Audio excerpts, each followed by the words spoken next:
আসসালামু আলাইকুম সবাইকে। বাজার থেকে আমি অনেক আগে একটা মেটে আলু কিনে নিয়ে এসেছিলাম। আর সেই আলুর গাছের যে গোড়াটা এখানে ফেলে দেয়া হয়েছিল। মানে আসলে ওভাবে না, সেটা আমরা ওই যে শুকনা যে জৈব সারগুলো দেই, মানে বিভিন্ন খোসা-টোসা, তার মধ্যে এটা ছিল। আর এটা গাছের গোড়ায় যখন ছিল তখন আমরা বুঝতে পারি নাই যে এখানে একটা নতুন করে গাছ হয়ে যাবে। কারণ আমরা জাস্ট শুকিয়ে গাছের গোড়ায় দিয়েছি, এখন দেখি বৃষ্টি হয়েছে, আর বৃষ্টি হওয়ার কারণে গাছটা সুন্দর গ্রো করেছে। তো আমি চিন্তা করলাম যে ওখানে তো রাখলে ভালোভাবে হবে না।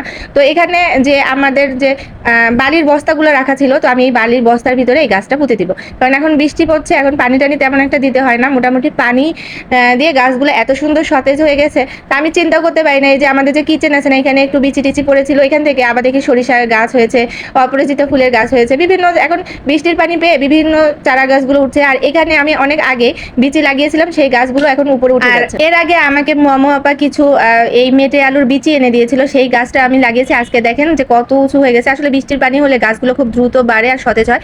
তারপরে চলে গেলাম আমাদের যে খরগোশ আছে, এখন যে অনেকগুলো খরগোশ, আর এদেরকে খাবার দিতে হয়। আর গাছের গোড়ায় যে ঘাস হয়, আগাছা হয়, এগুলো তুলে তুলে তাদেরকে দেওয়া হয় মূলত।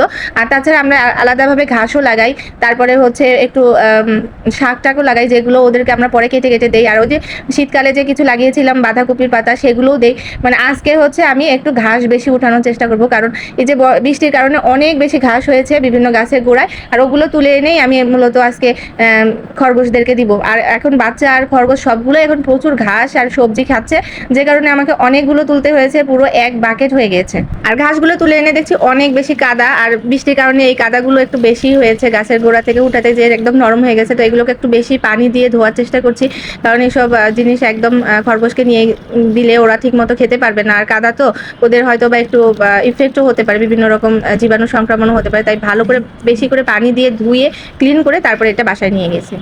তো আজকে এটাই আপনাদের সাথে শেয়ার করলাম, ছাদ বাগানের একটু কাজ আমার। তো আপনারা সকলেই ভালো থাকবেন, সুস্থ থাকবেন। আল্লাহ হাফেজ।